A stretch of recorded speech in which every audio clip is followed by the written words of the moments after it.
Hello students, a very good evening to all of you guys. I myself Engineer Avinash Mishra, your favorite agency.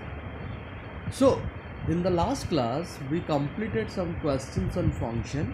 Today, as I promised, to discuss, to revise the whole things what I have already discussed with you guys. That is relation and function chapter. Is it clear? So the total portion I will discuss in this class, which is a purely revision purpose. So don't miss the class. Don't skip the class. Is it clear? Simply you watch each and every second of this class, because this class will revise everything what we have studied till now. Clear? Okay, so let's start the class. Is it? So first I would start from relation. Is it clear? Okay, so we have already completed what is the relation. Clear? So relation क्या होता है, पहले थोड़ा थोड़ा मैं discussion करके जाऊंगा आप लोगों के साथ. रिलेशन क्या होता है, दो सेट के ऊपर में डिपेंड है.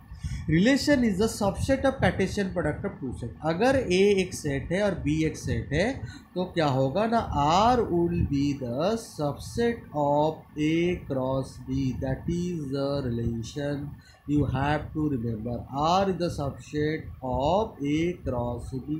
Subset means R may be equal to A cross B. तो यहाँ पे क्या हो सकता है, देखो तो यहाँ पे जो आ जाएगा तो R आपका इक्वल्स टू 5 हो सकता है ये चीज़ अरिथमेटिक, और नहीं तो आपका पूरा R equals to A cross B हो सकता है.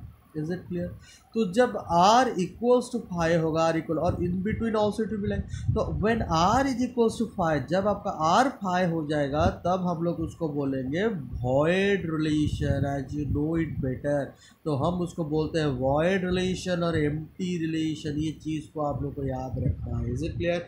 और जब R आपका A क्रॉस B हो जाता है तब हम लोग इस रिलेशन को बोलते हैं यूनिवर्सल रिलेशन. मतलब कार्टेशियन प्रोडक्ट के साथ जब वो इक्वल हो जाएगा तब हम लोग उसको बोलेंगे universal relation, which is very very important. Clear? And you remember void relation is the smallest relation among all relation. This is one is the smallest relation. As you know, मैं आप लोगों के साथ अच्छे से ये सब डिस्कशन कर चुका हूँ. This is the smallest relation. Clear? And this one universal is the largest. इससे और ज़्यादा लार्ज नहीं है. Are you getting me? So this one is the largest relation. Clear? Okay, so in between R equal to 5, R equal to A cross B, there are lots of relation is there. Clear? तो relation बहुत ही types का होता है. तो normally हम लोग दो चीज़ को study करते हैं, एक है kinds of relation, another is the types of relation. तो kinds and types, इस चीज़ को आप लोग को समझना है. What does it means? Clear? Kinds means the nature. Kinds means the nature. Nature के बारे में पढ़ने को हम लोग काइंड्स बोलते हैं. टाइप्स क्या होता है? टाइप्स मतलब पार्ट्स. किस किस पार्ट्स का होता है. जैसे आपका बॉडी होता है, बॉडी आपका कैसे प्ले करता है, आप कैसे चलते हैं, कैसे हंसते हैं, कैसे मूवमेंट करते हैं, वो these are the kinds of. और टाइप्स क्या होता है? आपका hand, mouth, your leg, whatever may be, these are all about types. तो आप लोगों को अच्छे से पता चल गया होगा काइंड्स क्या है, टाइप्स क्या है. Is it clear? तो काइंड्स क्या होता है ना, पहले मैं एक एक करके स्टडी करवाता हूँ आप लोगों को. अच्छे से समझिए, ये लेक्चर को आप अगर अच्छे से समझ लेंगे तो अच्छे से पता चल जाएगा. तो काइंड्स क्या होता है? तो काइंड्स जब आता है नेचर, तो रिलेशन कैसा नेचर प्ले करता है? तो रिलेशन एक नेचर प्ले करता है 1 to 1, 1 नेचर प्ले करता है. Is it clear? और एक नेचर क्या प्ले करता है? 1 to many, 1 to many. Is it clear? मैं अच्छे से समझाऊंगा आप लोगों को, आप चिंता मत करिए. और देन प्ले करता है एक many to 1, many 1. Is it? और एक रिलेशन प्ले करता है that is many many. Is it? That is many many relation, many many relation. Clear? तो अभी आप लोग समझिए ये चीज़ को. देखो काइंड्स बहुत इंपॉर्टेंट होता है. 1 में क्या होता है ना, इनपुट आउटपुट एक एक बार ही रिलेटेड करते हैं. सपोज यहाँ पे आपका इनपुट है, ए सेट में मैंने इनपुट दिया, बी सेट में मैंने आउटपुट दिया. Are you getting me? Clear? तो ए सेट में एक एलिमेंट, बी सेट में एक ही एलिमेंट के साथ अटैच होगा, उससे ज़्यादा के साथ वो अटैचमेंट नहीं हो सकता. तो जब भी इस टाइप का होता है, मतलब 1 to 1 इंटरेक्टिंग जब बोलते हैं हम लोग, पर्सनल इंटरव्यू, 1 to 1 इंटरव्यू जब हम लोग करते हैं, मतलब फेस टू फेस जब आता है. जैसे सिंपली ये 1 to 1 मैरिज आपका जब होता है, उस चीज़ का 1 to 1 मतलब सिंगल इनपुट, मतलब सिंगल इनपुट सिंगल आउटपुट, ये जो चीज़ आता है इसी चीज़ को हम लोग बोलते हैं क्या, सिंगल इनपुट सिंगल आउटपुट चीज़ को 1 1 बोलते हैं। तो मेनी वन क्या हो जाएगा, देखिए ये चीज़ को समझिए। मेनी वन मतलब देखिए मैं टीचर हूँ, आप लोग बहुत सारे स्टूडेंट पढ़ रहे हैं, तो क्लास रूम में एक ही टीचर प्रेजेंट रहेगा और स्टूडेंट बहुत बैठेगा। Suppose this one is the teacher, this is the student. Clear, समझ में आ रही कि नहीं। तो ये क्या हो गया, देखिए मैं इसके साथ इंटरेक्ट कर रहा हूँ, इसके साथ भी इंटरेक्ट कर रहा हूँ, इसके साथ भी इंटरेक्ट कर रहा हूँ। तो दिस टाइप ऑफ रिलेशन मतलब सिंगल इनपुट है, ये मेरा हमेशा इनपुट को शो करता है ना। This one is my showing to output, B हमेशा आउटपुट को शो करता है, ये तो आपको हमेशा मालूम है। ए मतलब क्या होता है, ए मतलब डोमेन है। अगर हम लोग आर लिख रहे हैं, R is a relation from A to B, तो ए आपका डोमेन होता है, बी आपका क्या होता है, को डोमेन होता है। और हमेशा आपका रेंज क्या करता है ना, बिलोंग्स टू को डोमेन होता है। ये चीज़ आप याद रखिए, range is always belong to a subset of codomain, range is a subset of codomain, ये चीज़ को आप याद रखिए। तो दिस इज क्या हो गया यहाँ पे, ये आपका हो गया single input single input multiple output, single input multiple output. तो ये जब नेचर आता है तब हम लोग इसको क्या बोलते हैं, इसको बोलते हैं वन मेनी। मेनी वन क्या होगा, उल्टा हो जाएगा, मतलब student and teacher relation. Student input है एंड टीचर मेरा क्या है, आउटपुट है। Are you getting me. देखिए स्टूडेंट बहुत सारे, इनपुट बहुत सारा है, लेकिन आउटपुट सिंगल है, कोई दिक्कत नहीं है, समझ में। सब एक को फोकस कर रहे हैं, सब एक को फोकस कर रहे हैं। देखो this is easy and very good functioning part. ये इनपुट देना सब कर सकते हैं, लेकिन एक टीचर सबको फोकस करना क्लास में at a time, it's a very different. मतलब रिलेशन तो प्ले हो रहा है, लेकिन ये फंक्शन कभी नहीं हो पाएगा, एक स्टैंडर्डाइज नहीं हो पाएगा। Is it clear. तो यहाँ पे क्या हो रहा है ना, देखिए मल्टीपल इनपुट सिंगल आउटपुट, जब इस नेचर का होता है तब हम लोग इसको बोलते हैं many one. Clear. Many many many many मतलब कौन किसको देख रहा है, कोई दिक्कत पता नहीं चला। Lots of input multiple output. तो ये इसको भी कर रहा है, ये इसको कर रहा है, फिर ये इसको कर रहा है, देन ये भी इसको कर रहा है। तो simple this type of nature. Clear. ये क्या हो गया, मेनी हो गया, मतलब multiple input multiple output. Don't skip video, आप अच्छे से देखते रहिए, जो बहुत ही इंपॉर्टेंट है। पूरा लेक्चर आपका क्लियर हो जाएगा जितना मैं बोलने जा रहा हूँ। तो this is are the kinds of relation. ये जो मैं आज डिस्कशन किया, ये क्या है, kinds of relation. Nature relation plays like this. Okay. तो जो अभी हम लोग यहाँ पे जो डिस्कशन कर रहा था मैं, वॉइड रिलेशन, ये क्या सब टाइप्स बोल रहा हूँ। तो टाइप्स में और भी पार्ट आता है, जिसमें से बहुत ही एक इम्पोर्टेंट पार्ट आता है, that is called identity relation, जो बहुत ही इम्पोर्टेंट है। What is that, identity relation. Identity क्या बोलता है, मतलब हम जिसका निकाल रहे हैं, आइडेंटिटी बोलता है। सपोज ए आपका क्या है, 1 2 3 है, तो एक रिलेशन, सपोज आइडेंटिटी ऑन ए में लिखना चाहूँ तो मैं लिखूंगा, तो one must give the identity of himself, को खुद का आइडेंटिटी देना मैंडेटोरी है। और देखिए सेट ए क्या है, पेरेंट है, तो पेरेंट में 3 चाइल्ड है, तो सारा चाइल्ड का आइडेंटिटी देना मैंडेटोरी होगा, तभी जाके हम इसको बोल सकते हैं। लेकिन one cannot relate with two, one does not relate with two, one does not relate with three, ये सब आइडेंटिटी अलाउ नहीं करता है। समझ में आ रहा है कि नहीं, मतलब एक्स्ट्रा एफर्ट, खुद के बारे में सोचना, that is the identity relation. Clear. तो देखिए वन रिलेटेड टू टू, ये हो सकता है भाई बहन है, उसका भी रिलेशन है। तो इसका ओवरकम करने के लिए और एक रिलेशन आया जो बहुत ही इंपॉर्टेंट है, that is called reflexive relation. देखिए इस तीनों को आप याद रखिए, एक है आप पढ़ेंगे हम लोग अभी रिफ्लेक्सिव, और एक होगा हम लोग पढ़ेंगे symmetric. Reflexive, symmetric and one is a transitive. देखिए आज मैं जो भी आप लोगों के साथ डिस्कशन कर रहा हूँ, ये सब बोर्ड के लिए इंपॉर्टेंट है। क्लियर। तो अगर आप डिटेल्स में रिलेशन पढ़ना चाहते हैं, you go and visit my playlist relation का। मैं डिस्क्रिप्शन बॉक्स में रिलेशन का प्लेलिस्ट दे दूंगा, उसमें सारा लेक्चर है, जो एंट्रांस का सारा पोर्शन कवर है। तो रिफ्लेक्सिव के लिए आपको सिर्फ सोचना है वन, मैं अकेला काफ़ी हूँ। सिमेट्रिक के लिए 2, ये आप याद रखिए 2। Is it clear? ट्रांजिटिव के लिए हम 2 से बन गए 3। समझ में आ रहा है आपको? 2 से बन गए हम लोग 3। क्लियर? ओके। तो यहाँ पे देखिए जब रिफ्लेक्सिव 1 होता है मतलब मैं एक ही एलिमेंट सिलेक्ट करूँगा, एक ही एलिमेंट। सपोज उस एलिमेंट को मैं लिया ए, किसको सिलेक्ट करूँगा? पेरेंट को, जो मेरा पेरेंट सेट होगा। पेरेंट सेट मतलब गिवन सेट में लिख के दे रहा हूँ आप लोग को। क्लियर? यहाँ पे मुझे 2 लेना है तो मैं क्या लूँगा? 2 एलिमेंट को लूँगा। A comma B belongs to parents. देखिए लिखने का तरीका देखिए आप लोग, लिखने का तरीका कभी गलत मत करना। पेरेंट सेट मतलब जो गिवन रहेगा, ए रहा, बी रहा, सी रहा, जो भी है, रियल नंबर रहा कि नेचुरल नंबर रहा, कुछ भी रहे। क्लियर? यहाँ पे 3, और यहाँ पे कभी भी आप लोग पैरेंथेसिस नहीं देंगे, ओपन ब्रैकेट नहीं देंगे तो पेयरिंग में चला जाएगा, एलिमेंट नहीं कहलाएगा। A B C belongs to the parent set. आपको समझ में आ रहा है? This is the parent set. Got it? Clear? तो अभी सबसे इंपॉर्टेंट क्या है? तो रिफ्लेक्सिव कब होगा? देखिए रिफ्लेक्सिव इसके बाद हमको प्रूव करना है। दिस इज गिवन, ये क्या हमारा गिवन है, समझ में आ रहा है कि नहीं? This is only given and we have to prove that A comma a belongs to R, R for the relation over here, या for a comma b a. This is to prove, ये क्या करना है हमको? Prove करना है।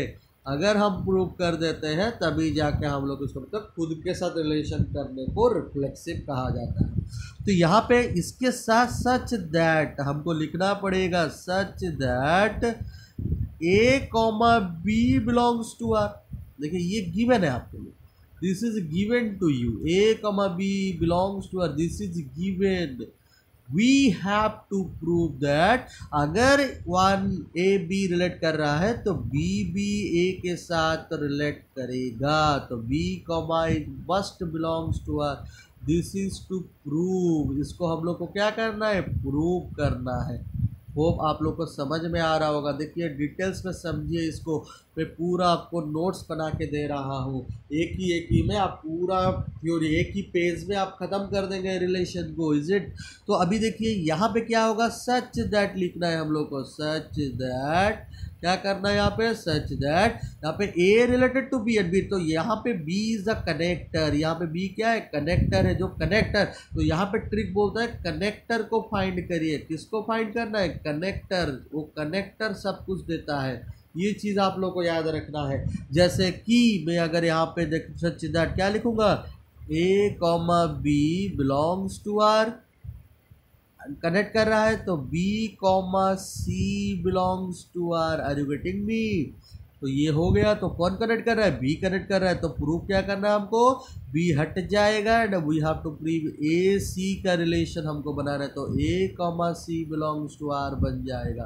तो जब ये हो जाएगा तो इसको हम लोग को प्रूव करना है, तब हम लोग उसको ट्रांजिटिव रिलेशन कहलाएंगे, अदरवाइज उसको हम लोग ट्रांजिटिव रिलेशन नहीं कह पाएंगे।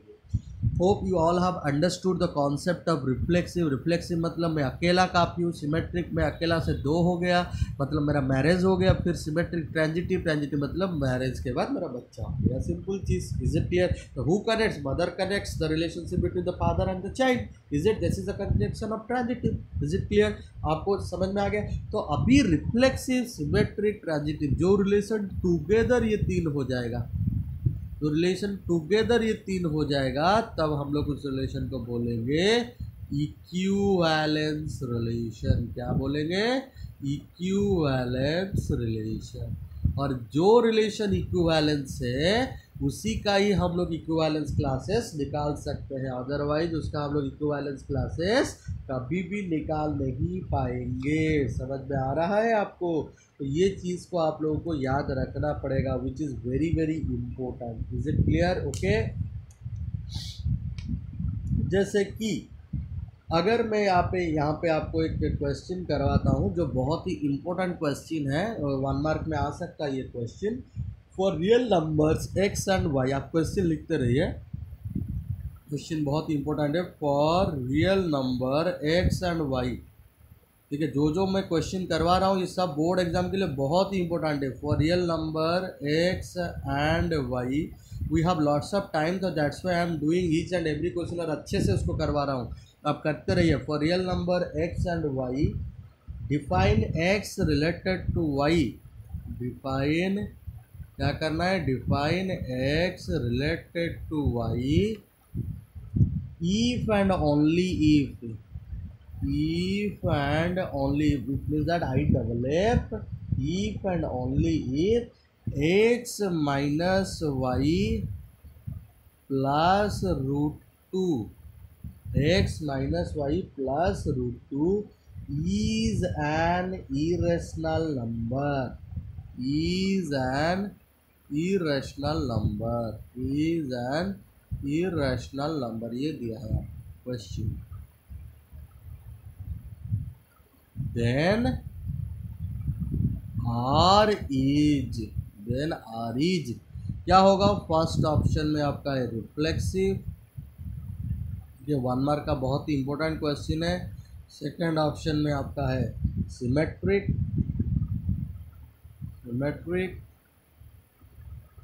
थर्ड ऑप्शन है आपका ट्रांजिटिव, फोर्थ ऑप्शन है आपका नॉन ऑफ दिस। अच्छा, तो जब भी इस टाइप का क्वेश्चन आ गया है तो अभी हम लोग क्या करेंगे, रिफ्लेक्सिव मुझे एक ही एलिमेंट चाहिए तो मैं चेक करूंगा, हमेशा आपको बोल रहा हूँ एक ही एलिमेंट x ही रहेगा, y के जगह में क्या होगा x रिप्लेस हो जाएगा। तो मैं ले लूँगा क्या, लेट x बिलोंग्स टू जो भी सेट दिया है, इस सेट ऑफ रियल नंबर दिया है तो मैं यहाँ पे डबल करके ट्रिपल करके ऐसे रियल नंबर टू आर। तो ये अगर है तो मुझे आप लोग को बोला हूँ मैं ऑलरेडी x माइनस है तो मैं लिख सकता हूँ √2 is an irrational, √2 is an irrational. ये तो ऑलरेडी हम लोग को मालूम है पहले से कि ये 100% ट्रू रिजल्ट है। √2 इज एन इरेशनल, अगर √2 इरेशनल है तो 0 plus √2 is also an irrational. फिर क्या कर सकते हैं, जीरो की जगह मैं लिख सकता हूँ x minus x plus √2 is also an irrational. अगर ये हो जाता है तो क्या हो जाएगा आपको x, x belongs to r हो जाएगा कि नहीं हो जाएगा। तो ये आपका प्रूव हो गया reflexive. So r is reflexive, r is reflexive, are you getting me, r is reflexive. Okay, तो रिफ्लेक्सिव तो हो गया यहाँ पे। अभी सबसे इंपॉर्टेंट चीज़ है सिमेट्रिक होगा क्या। सिमेट्रिक के लिए हमको 2 एलिमेंट लेना है, तो 2 एलिमेंट क्या लेंगे हम लोग, x, y ले लेते हैं, पकड़ लेते हैं सब कुछ। तो अगर x, y ले लेंगे तो x, y belongs to r हो जाएगा। मैं समझा रहा हूँ आपको, आप डिटेल्स में पता है आपको कैसे करना है। x, y belongs to r, तो अगर ये वाला ट्रू है तो definitely x minus Y plus √2 is an irrational number, is an irrational number. Is it clear? Okay, तो अगर x minus Y plus √2 is irrational number तो हमको प्रूव करना है y माइनस एक्स। अगर मैं यहाँ पे माइनस साइन कॉमन ले लेता हूँ तो ये तो बनेगा y माइनस एक्स, लेकिन ये माइनस √2 बनेगा, y माइनस एक्स माइनस √2। अगर x यहाँ पे आपका y अगर √2 है, √2 तो कैंसिल हो जाएगा। x सपोज 1 है तो वो हमेशा इरेशनल नहीं कहलाएगा, इरेशनल भी हो सकता है, रैशनल भी हो सकता है। तो दिस इज़ नॉट पॉसिबल। तो यहाँ पे y, x does not belongs to r। समझ में आ रहा है कि नहीं, ये कभी भी आपका सिमेट्रिक नहीं होगा। तो सिमेट्रिक तो पॉसिबल नहीं है। उस हिसाब से ट्रांजिटिव के लिए भी आप देखेंगे नहीं होगा। तो only reflexive is the correct answer. Hope you have understood this question. आप लोगों को इस क्वेश्चन को अच्छे से समझ में आ गया होगा। ये एग्जाम्पलर का एक क्वेश्चन था जो बहुत ही इम्पोर्टेंट क्वेश्चन था। Is it clear? तो ये सब सारा क्वेश्चन उसी हिसाब से क्वेश्चन आपका हमेशा पूछता है एग्जामिनेशन में। तो ये सारा क्वेश्चन हम लोग को अच्छे से करना पड़ेगा, अदरवाइज़ ये बहुत ही डिफिकल्ट होता है। तो एक मैं आप लोगों का भी एसेशन रीजनिंग क्वेश्चन करवाता हूँ। Is it clear? ओके, तो बहुत ही इंपॉर्टेंट है एसेशन रीजनिंग क्वेश्चन। आप लोगों को मालूम है 4 ऑप्शन रहता है। तो सपोज मैं एक क्वेश्चन करवा रहा हूँ आपको, सपोज उसका एसेशन गिवन है। एसेशन को हम लोग सपोज ए बोलते हैं, रीजन को आर बोलते हैं। एसेशन आर आपका सपोज दिया हुआ है यहाँ पे, let R be the relation, let R be the relation, let R be the relation, let R be the relation on the set of integers z, on the set of integers z, on the set of integers z, on the set of integers z given by आप लिखते रहिए question को मेरे साथ। Given by R is equals to, given by R is equals to A comma B such that 2 divides a minus b, 2 divides a minus. So the question is that r equal to a comma b such that 2 divides a minus b is an equivalent relation. Reason क्या दिया? A relation r in a set A is said to be an equivalent relation if r is a reflexive, symmetric and parallel. तो यहाँ पे आपका option कैसा रहता है? देखिए 1 मार्क के लिए बहुत ही इंपॉर्टेंट क्वेश्चन है, MCQ में आ सकता है ये। तो both assertion and reason are true and reason is the correct explanation for A, ये एक ऑप्शन है। दूसरा ऑप्शन क्या हो सकता है? both assertion and reason are true and reason is not the correct explanation for A. Third option क्या हो सकता है? assertion is true but reason is false. Fourth option assertion is false but reason is true. अच्छा, तो अभी एक चीज़ देखिए, reason जो लिखा हुआ है यहाँ पे, relation R in A set, relation R in a set A is said to be an equivalence relation if R is reflexive, symmetric and transitive. This is by default a true statement, तो हमेशा एक true statement कहलाएगा। तो assertion क्या दिया देखिए, let R be the relation on the set of integers Z is given by R equal to a comma b so that 2 divides a minus b. अच्छा देखिए, रिफ्लेक्सिव के लिए प्रूव करेंगे इज एन इक्विवेलेंस रिलेशन। देखिए इसको b के जगह में a रिप्लेस हो जाएगा, तो 2 डिवाइड्स 0 और नॉट 0, 0 को 2 डिवाइड करते तो 0 के जगह में हम लोग a माइनस ए कर सकते हैं कि नहीं? तो सिंपली ये रिफ्लेक्सिव हो जाएगा।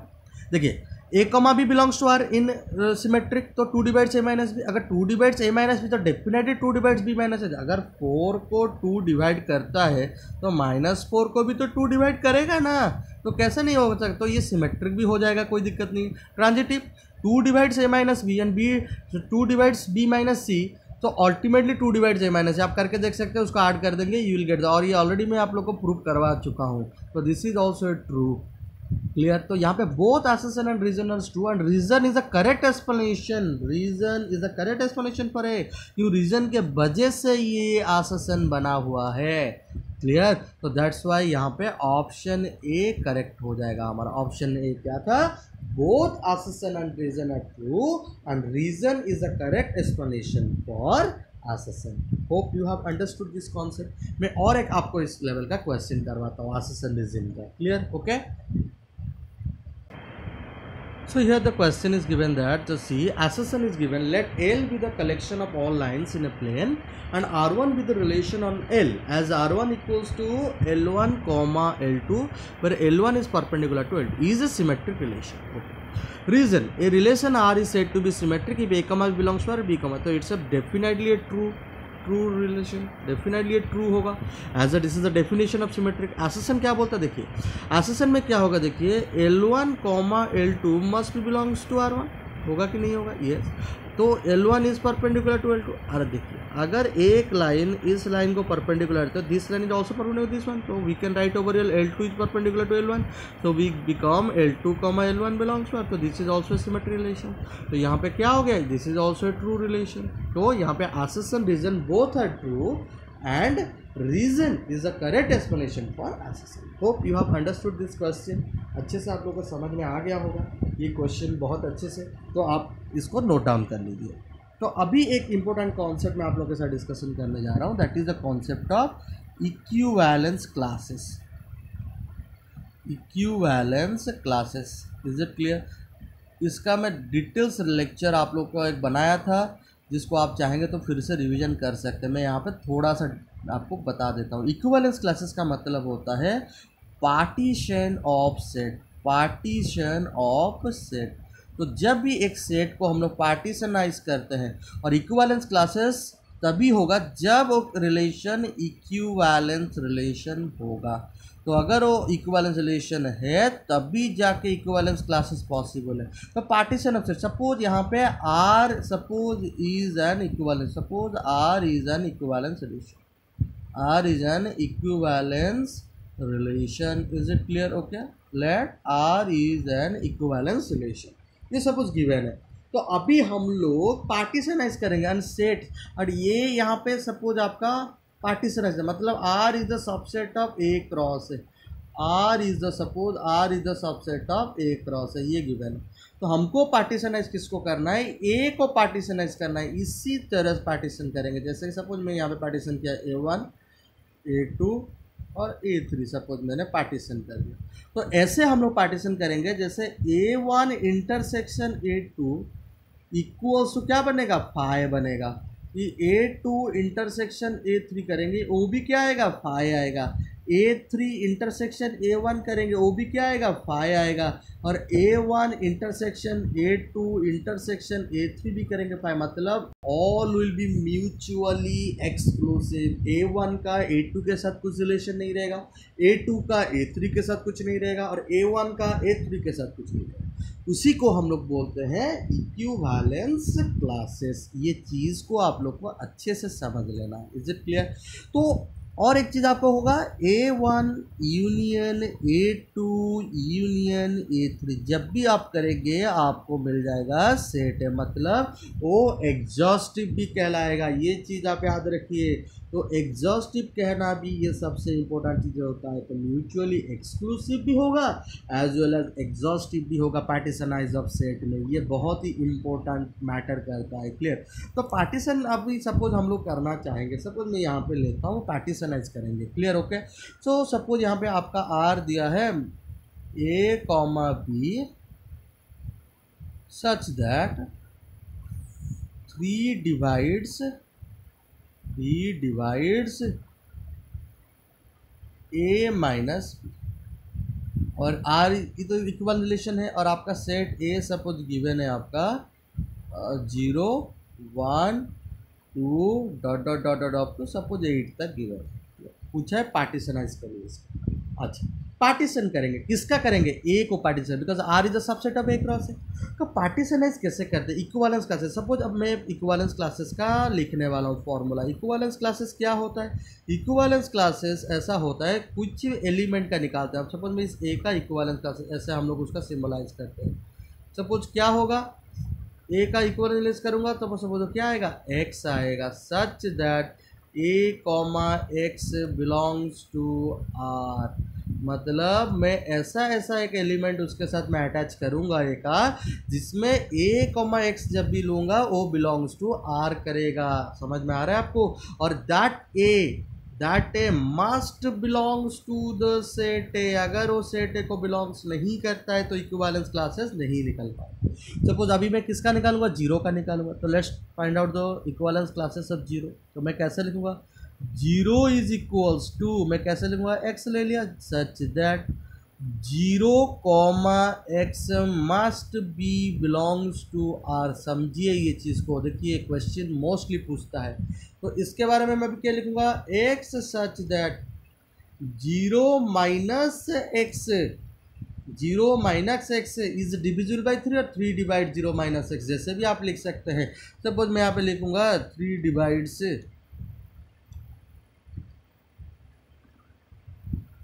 सपोज मैं लिख रहा हूँ यहाँ पे 3 डिवाइड से 0 minus x, 3 divides 0 minus x। तो मुझे x के जगह में क्या क्या डालने से होगा, देखिए बाय डिफ़ॉल्ट 0 उसमें आएगा, बाय डिफ़ॉल्ट खुद का इक्विवेलेंस वो खुद होता है। 1 नहीं होगा, 2 नहीं होगा, 3 होगा डेफिनेटली, आई विल बिकम 3। फिर 6 होगा डेफिनेटली, फिर क्या होगा, 9 तो नहीं है, तो 0 3 6 is the equivalence class of 0। तो 0 का इक्विवेलेंस क्लासेस कितना आ गया, 0 3 6। अभी 1 का निकालते हैं, देखिए अभी हम लोग 1 का निकालेंगे। लेट्स फाइंड आउट द 1 का। तो 1 का सपोज मैं निकालूंगा, 1 का इक्विवेलेंस क्लासेस क्या होगा, 1 इज इक्वल्स टू से उसी साथ लिखूंगा x such that 1, x belongs to R, जो गिवन है रिलेशन आपका। तो आप यहाँ पे क्या लिखेंगे, x such that 3 divides 1 minus x, 3 divides 1 minus x। Very good. अच्छा 0 तो नहीं होगा, 0 होगा क्या, x के जगह में 0 डालिए।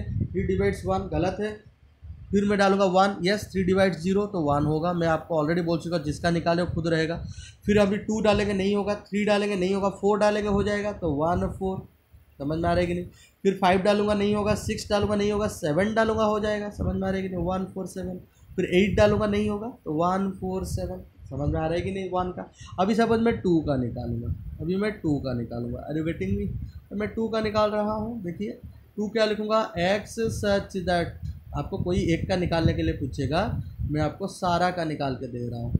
अच्छे से कॉन्सेप्ट क्या देखिए, एक समझ जाएंगे सारा कुछ आप लोग कर सकते हैं। X such that 2 X belongs to R, तो ये क्या हो जाएगा, अभी देखिए एक्स सच दैट मैं लिखूंगा 3 डिवाइड्स क्या लिखूंगा, क्या लिखूंगा बच्चों, 2 माइनस एक्स इज इट। तो अभी मुझे क्या डालना है, देखिए वहाँ पे 3 आएगा, 3 आएगा ना, डेफिनेटली 2 माइनस 3 डालने से होगा क्या, नहीं हो पाएगा। 3 जीरो, वो जीरो डालने से नहीं होगा, 1 डालने से नहीं होगा, अभी 2 डालेंगे 2 हो जाएगा, definitely 2 would be there, yes. 2 के बाद मैं किसको डालूंगा, देखिए आप जिसको डालूंगा 5 को डालूंगा, 2 माइनस 5, 2 माइनस 5 कितना होता है, -3, तो हो जाएगा 5 डालूंगा। फिर क्या डालूंगा, 2 माइनस 8 6 हो जाएगा, -6 आ जाएगा, तो 8 आ जाएगा, समझ में आ रहा है, 2 5 8। अभी मैं सपोज 3 का निकालूंगा, देखिए 3 का जब निकालने के लिए जाऊंगा, मैं करके दिखाता हूँ आपको।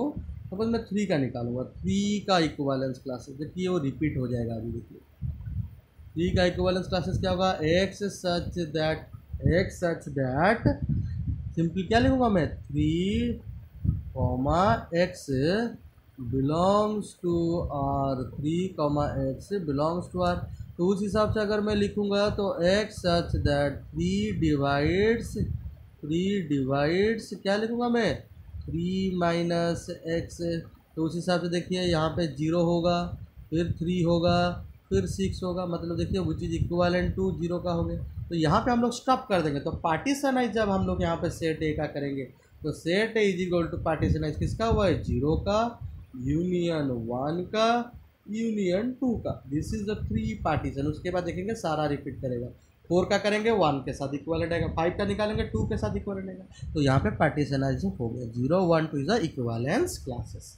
Hope you have understood this concept, तो please make a note of this. तो आपको अच्छे से समझ में आ गया रिलेशन का। आपको इतना पोर्शन बोर्ड के लिए अच्छे से करना है, that is equivalence relation, equivalence classes, और जितना मैं डिस्कशन किया है सारा चीज़ को please make a note of everything what I have discussed till now. Hope you all have understood the concept of relation. आप लोग अच्छे से समझ में आ गया होगा। तो अभी मैं फंक्शन डिस्कशन करता हूँ आप लोगों से। तो फंक्शन क्या है, function is also a relation, is it clear? Function is also a relation but it's a special kind of relation. Function में क्या होता है ना, हम लोग जब भी लिखते हैं तो इसको ऐसे लिखते हैं, F is a function from A to B, हम लोग इसको ऐसे लिखते हैं। ए यहाँ पे क्या होता है ना, बाय डिफ़ॉल्ट डोमेन हो जाता है, डोमेन इज इक्वल्स टू ए होता है, और बी को हम लोग बोलते हैं को डोमेन सेट। और क्या होता है ना, को डोमेन से रेंज आता है। तो यहाँ पे रेंज जो चीज़ है ना, रेंज इज सबसेट ऑफ को डोमेन रहता है।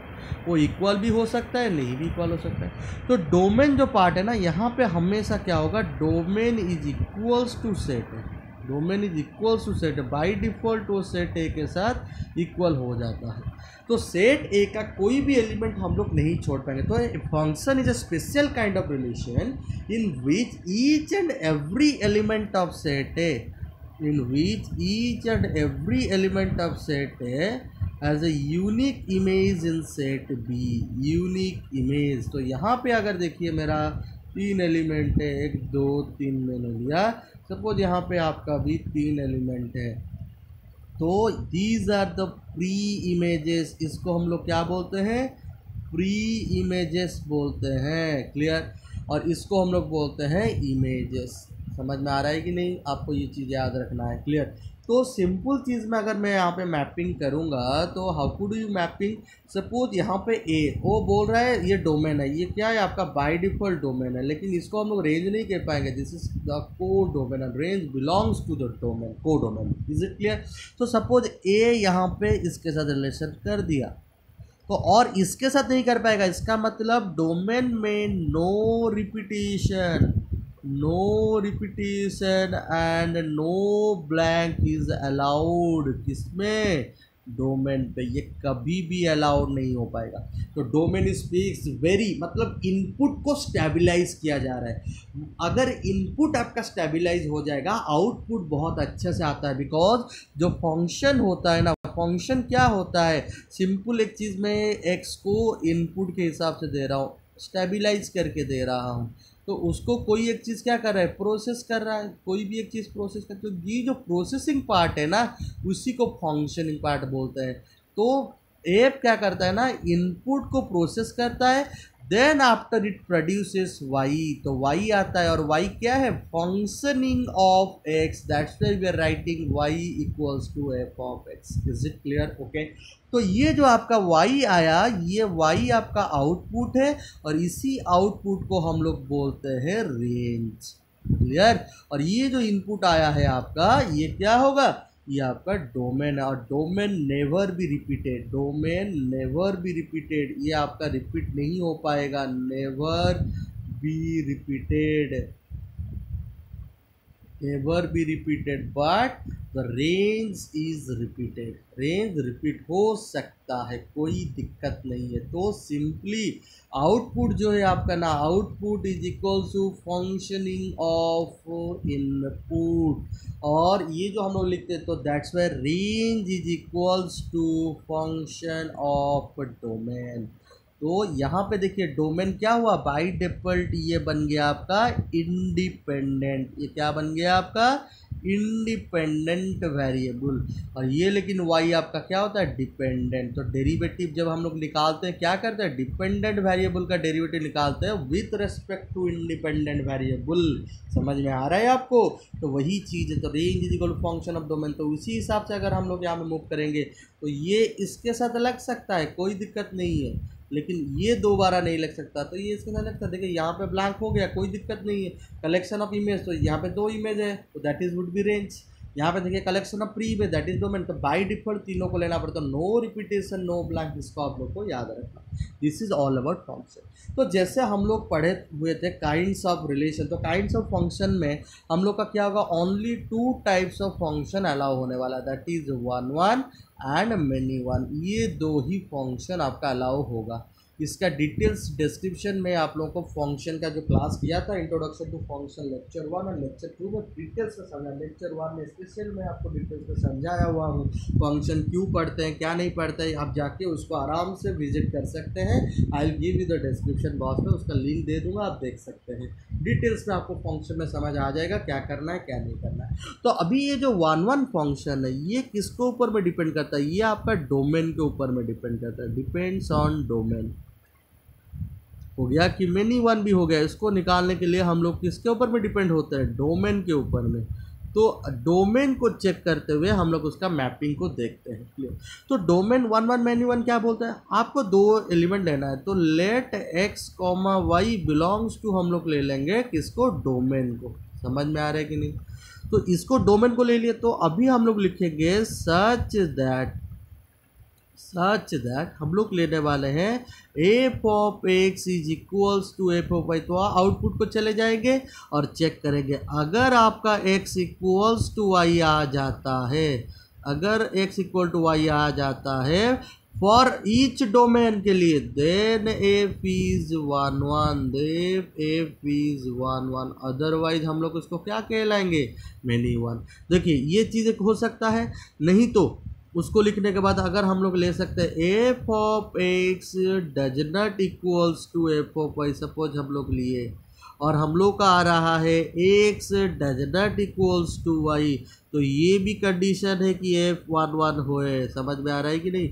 लेकिन अगर आपका f of x equal to आप एफ ऑफ वाई ले लिए और आपका उल्टा आ रहा है, x not equals to Y आ रहा है, तो इसको हम लोग क्या बोलेंगे, मेनी वन कहलाएंगे। So here f is called many one function. तो ये चीज़ को आप लोग को याद रखना है। Is it? उसके बाद आपका आता है बहुत ही important, that is codomain को रिलेटेड करते हुए onto and into, onto and into function. तो सिंपली ये जो करता है ना, ये डिपेंड्स करता है किसके ऊपर में, को डोमेन को डिपेंड्स करता है, को डोमेन को डिपेंड्स करता है। तो कोडोमेन एंड रेंज का गेम है। तो ऑन टू कब होगा? जब range is equals to codomain होगा। जब range is equals to codomain तब हम लोग उसको ऑन टू फंक्शन कहेंगे। और इनटू कब कहेंगे? जब range does not equals to codomain. अगर रेंज कैसे निकालते हैं आपको समझना, you go and visit my lecture number 2, clear, जिसमें range, how to find the range of a function I have explained thoroughly, आप अच्छे से समझ सकते हैं। तो अभी आपका एक चीज़ आता है, देखिए ऑन टू इनटू कोडोमेन के ऊपर में डिपेंड करता है। तो range equal to codomain range, तो यहाँ से हम लोग को 4 टाइप का मैपिंग मिलता है। एक मिलता है 1 1 onto mapping, 1 1 onto एक मिलता है, और एक मिलता है आपको 1 1 इनटू मैपिंग, 1 1 इनटू मैपिंग मिलता है, और एक आपको मिलता है many 1 onto, many 1 onto मिलता है, और एक आपको मिलता है many 1 into mapping, many 1 into.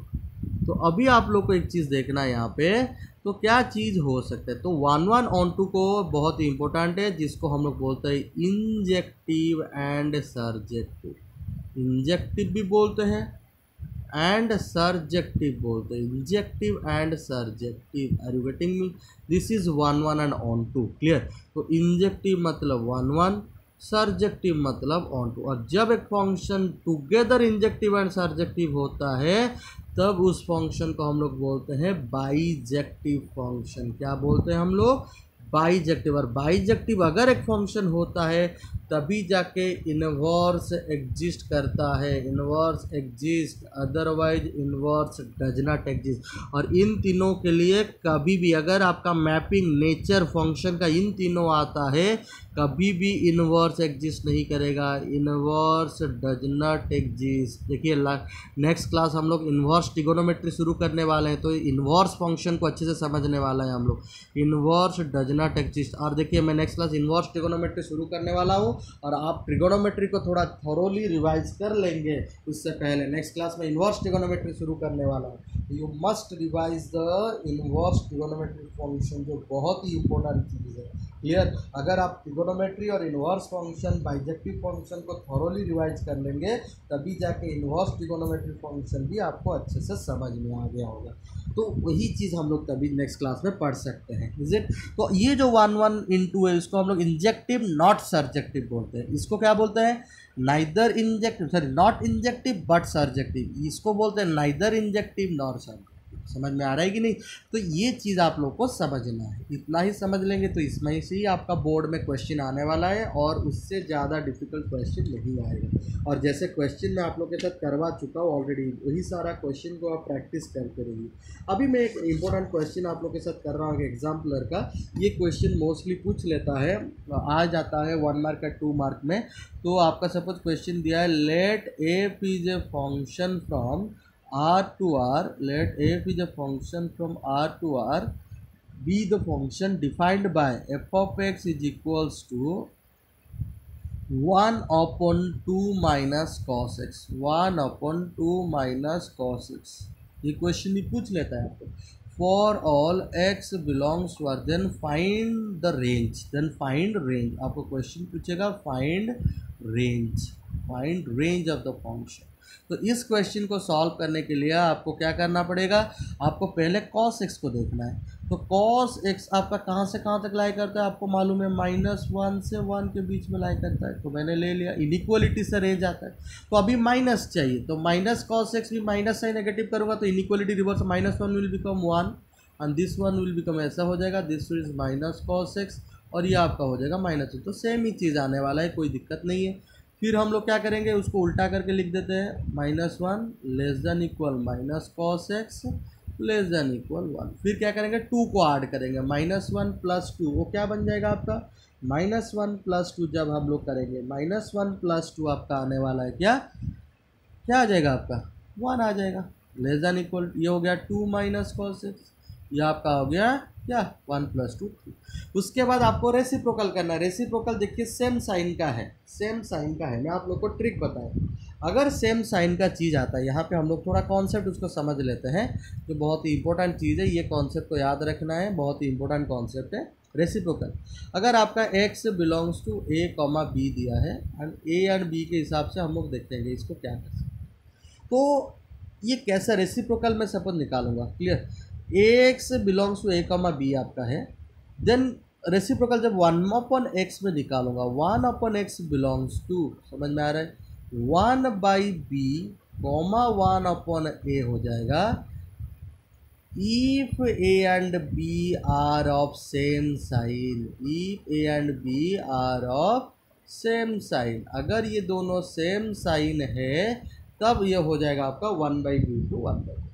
लेकिन अगर वो सेम साइन नहीं है तो आंसर क्या होगा, minus infinite to 1/a union 1/b to infinite if a and b are of opposite sign। ये चीज़ आपको याद रखना है, जो मैं ऑलरेडी आपको 11th क्लास में ये सब एक्सप्लेन करवाया था क्लास में, क्लियर। ओके, तो ये चीज़ आपको याद रखना, बहुत ही इंपॉर्टेंट ट्रिक है। तो उसी हिसाब से देखो सेम साइन है तो सिंपली अगर जब हम लोग इसको रिप्लेस कर देंगे तो यहाँ पे क्या हो जाएगा, ये हो जाएगा आपका रिप्लेस होके 1/3 आ जाएगा, less than equal 1/2 minus cos x less than equal 1।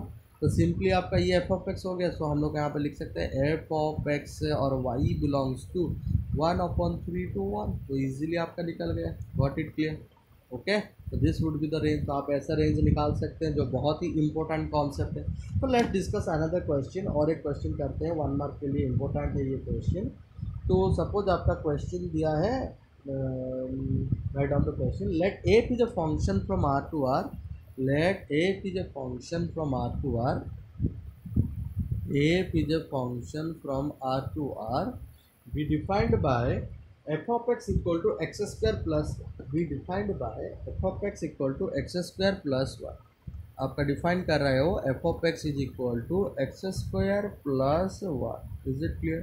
तो अगर ऐसा डिफाइन कर रहा है then pre images of 17 and -3, वो पूछ रहा है find the pre images, don't be confuse, pre images, find the pre images of 17 and -3, 17 and -3 are respectively क्या होने वाला है, क्लियर। ओके, प्री इमेजेस का मतलब क्या है, डोमेन आपका ऑप्शन रहेगा या 1 मार्क में या 2 मार्क में, कुछ प्री इमेजेस का डोमेन।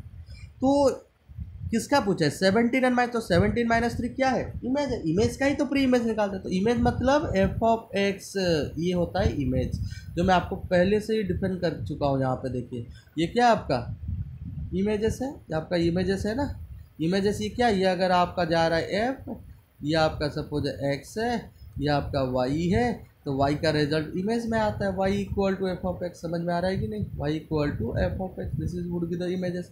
तो उस हिसाब से अगर हम लोग यहाँ पे निकालेंगे तो ये आपका एफ ऑफ एक्स, तो एफ ऑफ एक्स आपका 17 दे दिया है। तो अगर एफ ऑफ एक्स 17 दे दिया तो x का वैल्यू पूछा तो x square plus 1 is equal to 17, तो x square is equal to 16, domain मतलब x है, तो x is equal to plus -4, तो ये ही आएगा। तो इसका मतलब अगर मैं इसको लिखूँ तो इन बिटवीन कर्ली ब्रैकेट्स लिखूँगा -4 ये आएगा इसका।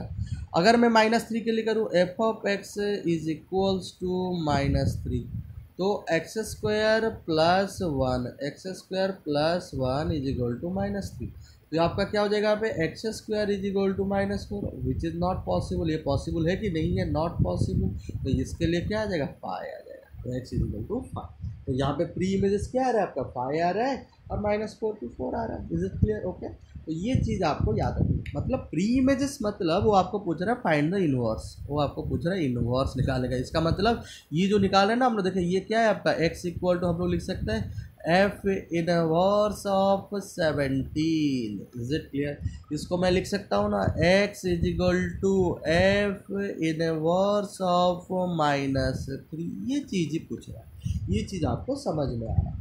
Hope you all have understood the concept what I have discussed till now, clear. और एक लास्ट क्वेश्चन मैं आज के लिए डिस्कशन कर देता हूँ जो बहुत इंपॉर्टेंट है, ऐसा भी क्वेश्चन आ सकता है आपका। सपोज दे देगा question, let F is a function from 2, infinite, 2 is a close, infinite is open, to r, तो जा रहा है r तक, r be the function defined by f of x is equals to, आपको दे रहा है be the function defined by f of x is equals to x square minus 4x plus 5, x square minus 4x plus, then find the range of a. आपको question पूछेगा then find, ये 2 mark में आ सकता है, then find the range of a, then find range of a. देखिए 2 mark में भी आ सकता है, 1 मार्क में भी ऑप्शन दे के भी दे सकता है, वैसे भी क्वेश्चन पूछ सकता है, देन फाइंड रेंज ऑफ ए। तो इस क्वेश्चन को करने के लिए हम लोग क्या करेंगे, इसको परफेक्ट स्क्वायर में हमको मालूम है रेंज निकालने के लिए y equals to F of x ले लेंगे हम लोग, y equals to F of x लेके वी विल प्रोसीड। तो हम लोग जब इसको प्रोसीड करेंगे तो सिंपली मेरा क्या आने वाला है यहाँ पे, x square minus 4x plus 5 ऐसा आ गया। फिर हम लोग उसको सीधाचार्य फॉर्मूला डाल के भी कर सकते हैं, ये एक मेथड आपको मालूम है। तो अभी मैं सपोज सीधाचार्य फॉर्मूला नहीं डालता हूँ और एक मेथड आपको बताता हूँ, परफेक्ट स्क्वायर का मेथड। तो जब भी इस लेवल का परफेक्ट स्क्वायर का मेथड होता है, देखिए सपोज आपका क्वाड्रेटिक इक्वेशन है, मैं ट्रिक दे रहा हूँ, याद रखिए x square plus b x plus c. तो परफेक्ट स्क्वायर निकालने के लिए ट्रिक क्या है, पहले आप ले लीजिए कॉमन ए को कॉमन ले लीजिए, ए कॉमन लेने के बाद ये एक्स स्क्वायर हो जाएगा प्लस बी अपन ए एक्स हो जाएगा प्लस सी अपन ए आ जाएगा। ये ए को बाहर में रखने दीजिए, हमेशा कोफिशिएंट ऑफ एक्स स्क्वायर को 1 बना देंगे, कोफिशिएंट ऑफ एक्स स्क्वायर को 1 बनाएंगे। फिर क्या करेंगे ना, आप इसको हाफ कर देंगे, बी बाई ए को क्या करेंगे हाफ कर देंगे, फिर जाके प्रोसीड करेंगे। इसे देखिए यहाँ पे देखिए मेरा कोफिशिएंट ऑफ एक्स स्क्वायर 1 है, कोई दिक्कत नहीं है। मैं इसको -4 को क्या करूँगा हाफ कर दूंगा। -4 को हाफ अगर करूँगा, माइनस को बोल दीजिए 4 को हाफ करूँगा कितना 2 आएगा। तो मैं कैसे लिखूँगा, देखिए डायरेक्टली लिख रहा हूँ एक्स, यहाँ पे अगर माइनस है तो यहाँ पे माइनस रखिए, अगर प्लस है तो प्लस रखना। 4 को हाफ कर दिया 2 कर दिया, तो x माइनस 2 का होल स्क्वायर प्लस जो है 5 लिख दीजिए, 5 लिख दिया मैंने, माइनस करेंगे किसका 2 का स्क्वायर, 2 का स्क्वायर कितना है 4, इज इट क्लियर। 2 का स्क्वायर कितना है 4 है, समझ में आ रहा है। ये माइनस साइन को भूल जाइए, अगर यहाँ पे माइनस है तो यहाँ पे माइनस रहेगा, अगर यहाँ पे प्लस है तो यहाँ पे प्लस रहेगा, वही चीज़ है। तो सिंपल ये 2 का स्क्वायर माइनस कर देंगे, तो you got the x minus 2 का होल स्क्वायर प्लस आपको 1 मिल गया, 5 माइनस 4 1, ये आपका y आ गया। अभी मुझे y का value, as you know x minus 2 का whole square any square function is always greater than equal to 0। तो अगर ये है तो मैं +1 अगर दोनों साइड ऐड करता हूँ तो x माइनस 2 का whole square +1 would be greater than equal to 1। तो ये आपका क्या बन गया y, so y would be greater than equal to 1। तो आपका ये जो ट्रिक के हिसाब से तो आपका आंसर आ जाएगा y belongs to 1 comma infinite, 1 is the close, infinite is the open. This is the answer. Hope you all have understood the concept what I have discussed today here. आपको अच्छे से समझ में आ गया होगा जो मैं कॉन्सेप्ट डिस्कशन किया। तो और एक मैं आप लोगों के साथ डिस्कशन कर देना चाहता हूँ, एसेशन रीजनिंग फंक्शन का भी एक एसेशन रीजनिंग का कॉन्सेप्ट में डिस्कशन कर देता हूँ आप लोगों के साथ। Clear? So let's discuss the question, student. Here the assertion is given that let a be the function from R to R such that f of x is equal to x square. The function f is an onto function. Is it clear? The function f is an onto function. ये दे दिया, ठीक है। Reason क्या दिया, a function g from a to b is said to be an onto function if g of a is equal to b, that is range of g equal to b। अच्छा, ये जो g function है a to b, पहले मैं इसको देखता हूँ, g जो function from a to b। अच्छा, ये मेरा a है, ये मेरा b है, g जा रहा है यहाँ से यहाँ तक। वो बोल रहा है range of g is equal to b। अच्छा, b क्या है मेरा कोडोमेन है, और range of g equals to B, तो रेंज ऑफ इक्वल टू दे रहा है, तो इसका मतलब range is equal to codomain वाला concept, it is definitely an onto function. तो ये आपका क्या हो गया, ट्रू हो गया। Is it clear? तो ये रीजन आपका ट्रू आ गया। अभी एसेशन को देखते हैं, let F is a function R. तो देखिए ये आर क्या है मेरा, आर मेरा डोमेन है, ये आर मेरा क्या है कोडोमेन है। तो कोडोमेन इक्वल्स टू रेंज होने से ऑन तो एफ ऑफ एक्स चलो x square, f of x चलो एक्स स्क्वायर, एक्स स्क्वायर का रेंज क्या होता है, x square as you if you study by the graph, x square ऐसे जाता है ना, this is the graph of f of x square, जो यहाँ से 0 से इनफाइनाइट तक जाता है उसका रेंज, तो 0 टू इनफाइनाइट। तो यहाँ पे क्या होगा, ये तो आर दे दे, तो range doesn't equal to 1 onto, तो ये आपका क्या हो गया, फॉल्स हो गया। तो यहाँ पे ऑप्शन डी आ जाएगा ट्रू, मतलब assertion is false but reason is true. यही आपका कॉन्सेप्ट है, ये चीज़ आपको अच्छे से समझ में आ गया होगा।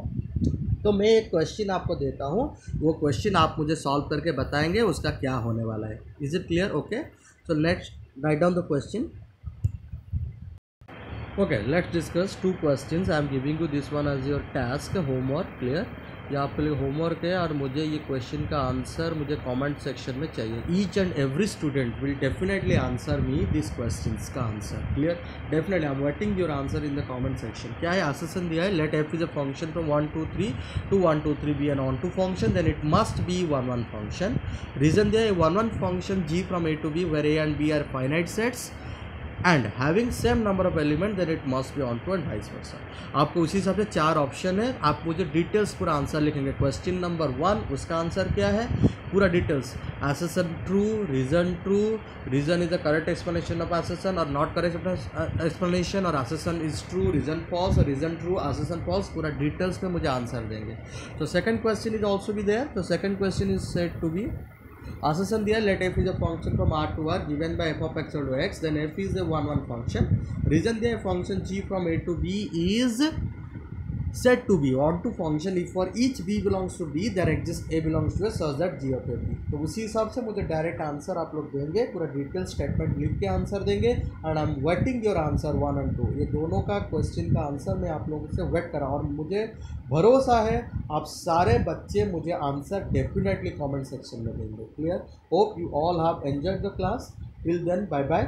नेक्स्ट क्लास हम लोग पढ़ेंगे इनवर्स ट्रिगोनोमेट्रिक फंक्शन. आप के पास अभी 2 दिन टाइम है. यू रिवाइज द ट्रिगोनोमेट्री को रिवाइज कर लीजिए और आपका इनवर्स फंक्शन, बाइजेक्टिव फंक्शन थोड़ा अच्छे से रिवाइज कर लीजिए, तभी जाके हम लोग अच्छे से इनवर्स ट्रिगोनोमेट्रिक फंक्शन को समझ पाएंगे. बिकॉज इनवर्स ट्रिगोनोमेट्रिक फंक्शन बहुत ही इंपॉर्टेंट है. क्यों? डेरिवेटिव से एक क्वेश्चन उससे रिलेटेड क्वेश्चन पूछता है.